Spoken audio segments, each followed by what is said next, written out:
Hello developers. So ఈ క్లాస్లో మనం అడ్వాన్స్ డేటా టైప్ స్టార్ట్ చేస్తున్నాం. సో ఫస్ట్ అండర్స్టాండ్ చేద్దాం అడ్వాన్స్ డేటా టైప్ అంటే ఏంటి అండ్ మనం ఎందుకు యూజ్ చేస్తున్నాం ఇది. సో అడ్వాన్స్ డేటా టైప్ మనకు ఎప్పుడైనా మోర్ దెన్ వన్ డేటా ఒక డేటా సెట్ మనం స్టోర్ చేసిన తర్వాత దానికి మేనేజ్ చేయాలంటే మనం ఈ టాపిక్ యూజ్ చేయాలి. సో దీంట్లో మనకు డిఫరెంట్ టైప్స్ ఉన్నాయి. లైక్ మనకు ఆబ్జెక్ట్ ఉంది, టపుల్ ఉంది, అరేస్ ఉన్నాయి, ఇనమ్ డేటా టైప్స్ ఉన్నాయి అండ్ టైప్ రిస్ట్రిక్షన్స్ కూడా మనకు అడ్వాన్స్ డేటా టైప్ 100 లోనే వస్తది. ఓకే. సో ఈ టాపిక్ మనం ఎందుకు నేర్చుకోవాలి? Advance data types.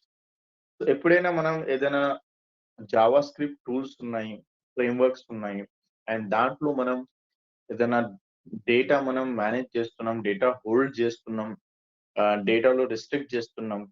సో దాంట్లో కంపల్సరీ మనం అడ్వాన్స్ డేటా టైప్ యూజ్ చేసుకున్నాం. ఓకే. ఎగ్జాంపుల్ మోస్ట్‌లీగా మనం అరేస్ అండ్ ఆబ్జెక్ట్‌లో వర్క్ చేస్తాం. రైట్.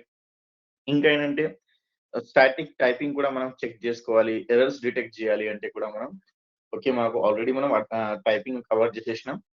ఓకే. సో అది కూడా మనకు అడ్వాన్స్ డేటా టైప్‌లోనే కన్సిడర్ అయితది. ఇంకా ఏంటంటే మనం ఈజీగా కోడ్ మెయింటైన్ చేయాలా, కోడ్ యాక్సెస్ చేయాలా, కోడ్‌లో మోడిఫై చేయాలా అంటే కూడా మనం అడ్వాన్స్ డేటా టైప్ యూజ్ చేయాలి. ఇంకా ఏంటంటే మనం ఏపీఐస్‌తో ఇంటరాక్ట్ కావాలి. ఏపీఐస్ నుంచి మనం డేటా ఫెచ్ చేయాలి. ఓకే. సో ఆ టైప్‌లో కూడా మనకు ఇంకా ఒకటి జేసన్ ఫార్మాట్ ఉంటది. అది కొంచెం టాపిక్ తర్వాత అవి కవర్ చేస్తా. దాంట్లో కూడా మనం అడ్వాన్స్ డేటా టైప్ యూజ్ అయితది.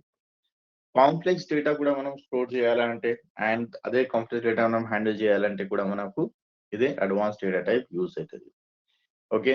ఆహ్, దు సో నెక్స్ట్ క్లాస్‌లో ఇది జస్ట్ ఒక ఇంట్రొడక్షన్ ఉంది. సో అప్‌కమింగ్ క్లాసెస్‌లో మనం ఒక ఆబ్జెక్ట్స్ ఉన్నాయి మనకు అండ్ అరేస్ ఉన్నాయి, టపుల్స్ ఉన్నాయి, ఈనమ్స్ ఉన్నాయి.